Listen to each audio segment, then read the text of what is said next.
दोस्तों, या तो आपने बहुत बार सुना होगा, गधे हो क्या तुम, गधे की तरह काम मत करो। गधे की तरह काम करोगे तो कुछ नहीं हो पाएगा। ये बुक पढ़ो, वो बुक पढ़ो, ये सीखने को मिलेगा, वो सीखने को मिलेगा। बट मुझे ऐसा लगता है कि अगर आप अपने आसपास की चीज़ों को गौर से देखेंगे और उन चीज़ों पर थोड़ा ध्यान लगाएंगे तो आपको बहुत सारी चीज़ें अपने आप ही फ्री में सीखने को मिल जाएंगी। आइए आपको कुछ एग्जाम्पल से समझाता हूँ। जैसे अगर आपके घर में कोई पालतू डॉग है तो आप उससे वफादारी सीख सकते हैं। कैट है तो आप उससे ये सीख सकते हैं कि कैट कैसे वर्तमान में जीती है और कितना खुश रहती है। जब भी उसके साथ उसका ओनर कोई खेलता है, प्ले करता है, तो वो पूरे मज़े के साथ उस चीज़ का आनंद लेती है।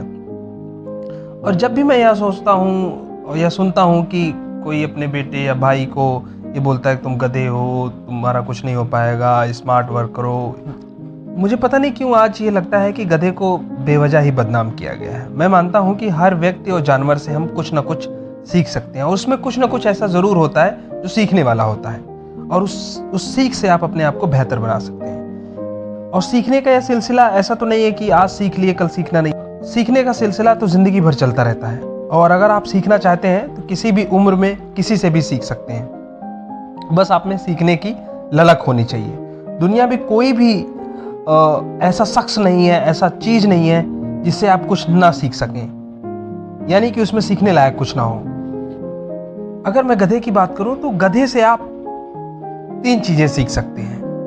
पहली ये कि जो है उसमें खुश रहें, संतुष्ट रहें। जितना आपको मिला है उसमें ही खुश रहना सीखें। जो आपके पास नहीं है उसके लिए खुद को दुखी ना करें।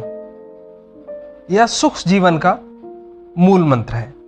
यह बात आप जितनी जल्दी समझ जाएं उतना ही बेहतर होगा।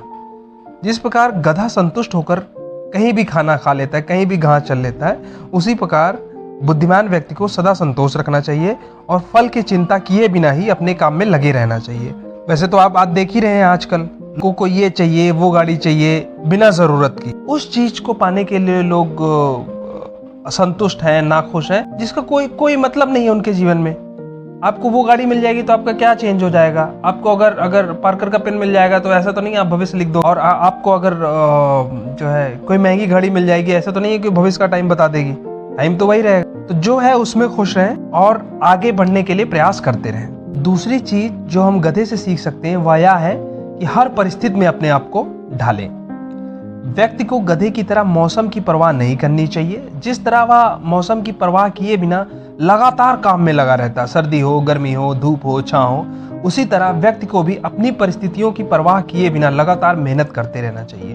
क्योंकि परिस्थितियां हमेशा तो आपके अनुकूल होंगी नहीं। कभी दुख होगा, कभी सुख होगा, कभी आपके पास सुविधाएं होंगी, कभी नहीं होंगी। परंतु इन सब के बावजूद आपको अपने लक्ष्य प्राप्ति के प्रयासों में लगे रहना होगा। क्योंकि वक्त तो कभी भी बदल सकता है और जब वक्त बदलेगा, अगर तैयार नहीं होंगे तो आपको मौका नहीं मिल पाएगा। तो इसलिए उस बदले वक्त के लिए आपको अभी से ही तैयार रहना होगा और ये तैयारी हमेशा चलती रहनी चाहिए। मौका कभी बोलकर नहीं आता और जब आता है तो वो उसी को मिलता है जो तैयार होता है। तीसरी चीज जो गधे से सीखने वाली है वह यह है कि आलस ना करें। जिस प्रकार गधा थका हुआ होने के बावजूद भी आलस नहीं करता और अपना बोझ उठाता रहता है, अपना कर्म करता रहता है, उसी प्रकार व्यक्ति को भी आलस ना करके अपने लक्ष्य के प्राप्त के लिए सदैव प्रयास करते रहना चाहिए। और अगर सफल होना है तो आलस के कारण किसी काम को कल पर मत टालें, क्योंकि इससे आप खुद का ही नुकसान पहुंचाते हैं और धीरे धीरे ये टालना इतनी बड़ी और बुरी आदत बन जाती है जिससे आपको बहुत बड़ा नुकसान हो जाता है और इतना नुकसान हो जाता है कि आप उससे उबर नहीं पाते। अब किसी ने सच ही कहा है कि गुजरा हुआ कल लौट कर नहीं आता, इसलिए आलस कभी ना करें। जो करना है आज से ही शुरू करें। दोस्तों, तो देखा आपने कि आप गधे से भी 3 चीजें सीख सकते हैं। गधे को तो बेवजह ही बदनाम किया गया है। अब गधा ऐसा तो नहीं है कि वो घोड़ा तो नहीं है, घोड़े के साथ रेस में दौड़ेगा, या फिर वो जो है बिल्ली तो नहीं है जो पेड़ पे चढ़ जाएगी। सो उसको भगवान ने वैसा ही बनाया है, लेकिन जैसा भी बनाया है वो उसमें परफेक्ट है। जिस चीज़ के लिए बनाया है वो अपना काम करता रहता है। इसी तरह आप भी जिस चीज़ के लिए बने हो उसको करिए ना। टाइम वेस्ट मत करिए, मेहनत करिए, आलस मत करिए और अपने लक्ष्य को हासिल करिए। और हाँ, एक चीज तो मैं भूल ही गया, अगर आपको ये हमारा वीडियो अच्छा लगा हो और आप ऐसे ही और मोटिवेशनल वीडियो देखना चाहते हो तो प्लीज हमारा चैनल सब्सक्राइब करें और शेयर करें और लाइक करें। धन्यवाद।